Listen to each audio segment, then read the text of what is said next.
Everyone, आज की कहानी कन्हैया की यह अद्भुत कथा।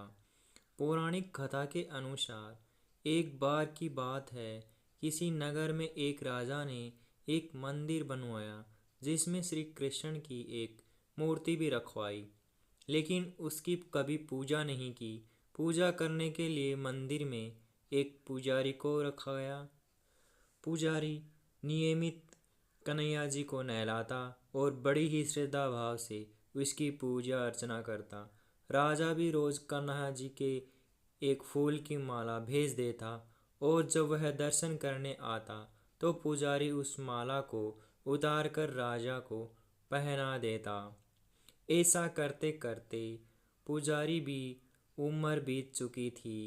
एक दिन किसी वजह से राजा नहीं आ सका तो उसने एक सेवक के हाथ मंदिर में माला पहुंचा दी और कहलवा दिया कि आज वह मंदिर नहीं आएगा, इसलिए पुजारी उसका इंतजार ना करे। इतना कहकर सेवक चला गया।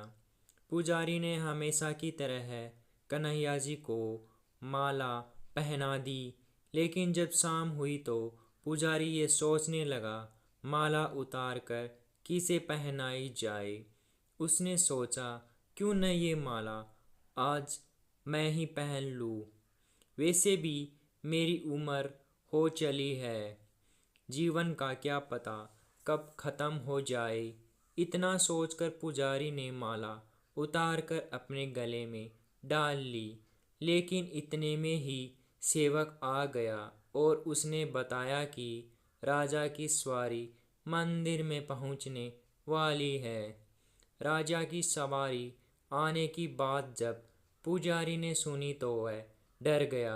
उसने सोचा कि अगर राजा ने उसे देख लिया तो वह मरवा ही डालेगा।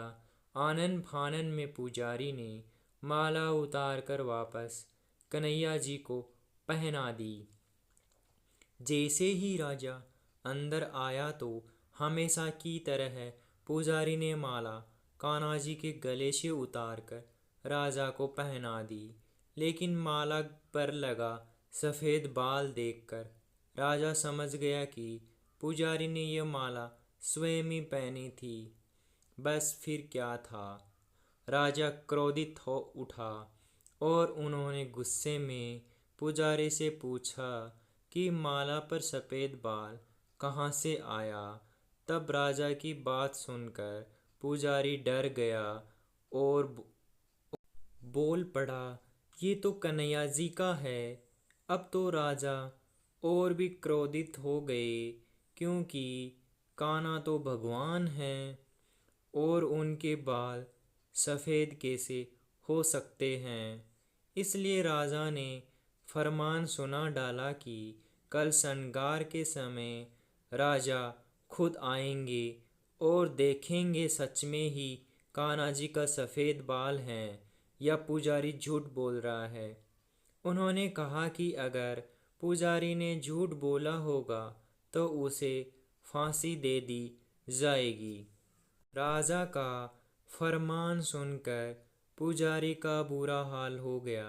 उसने सोचा, अब क्या करें, कहाँ जाएं, अब तो उसका मरना तय है। तब रोते रोते वह भगवान की शरण में पहुंचा और उनसे कहा कि हे केशव, मुझसे झूठ बोलने का अपराध तो हुआ है, लेकिन हो सके तो मुझे क्षमा करे और राजा से रक्षा करे।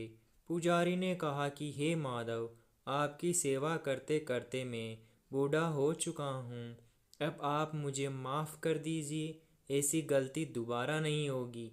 यही कहते कहते पुजारी की न जाने कब आँख लग गई और उसकी आँख तब खुली जब सुबह हो चुकी थी।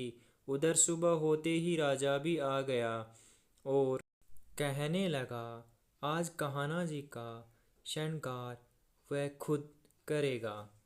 ऐसा कहकर जैसे ही राजा ने कान्हा जी का मुकुट उतारा तो देखा कि श्री कृष्णा के तो सारे बाल ही सफ़ेद हैं, लेकिन राजा को फिर भी यकीन नहीं हुआ। उसे लगा कि फांसी के डर से पुजारी ने बालों का रंग सफ़ेद कर दिया होगा। राजा ने सोचा कि क्यों न कन्हैया जी का एक बाल तोड़ कर देखा जाए। उसके बाल राजा ने कान्हा जी का एक बाल तोड़ा, लेकिन जैसे ही बाल टूटा कन्हैया के सिर से खून की धारा बहने लगी। ये देखकर राजा भगवान के चरणों में गिरकर माफ़ी मांगने लगा। तभी श्री कृष्ण की मूर्ति से आवाज़ आई, हे राजन, तुमने मुझे केवल मूर्ति मात्र ही समझा, इसलिए आज से मैं तुम्हारे लिए केवल मूर्ति मात्र ही रहूँगा। लेकिन पुजारी ने सच्चे मन से और पूरी श्रद्धा से मेरी भक्ति की है, इसलिए उसकी अन्य भक्ति को देखकर मुझे अपने बाल सफ़ेद करने पड़े। कन्हैया जी ने कहा कि भक्ति में कभी भी संयम नहीं होना चाहिए और सच्चे भक्त की लाज तो मैं कभी जाने ही नहीं देता। Thank you so much. Please like and subscribe my YouTube channel.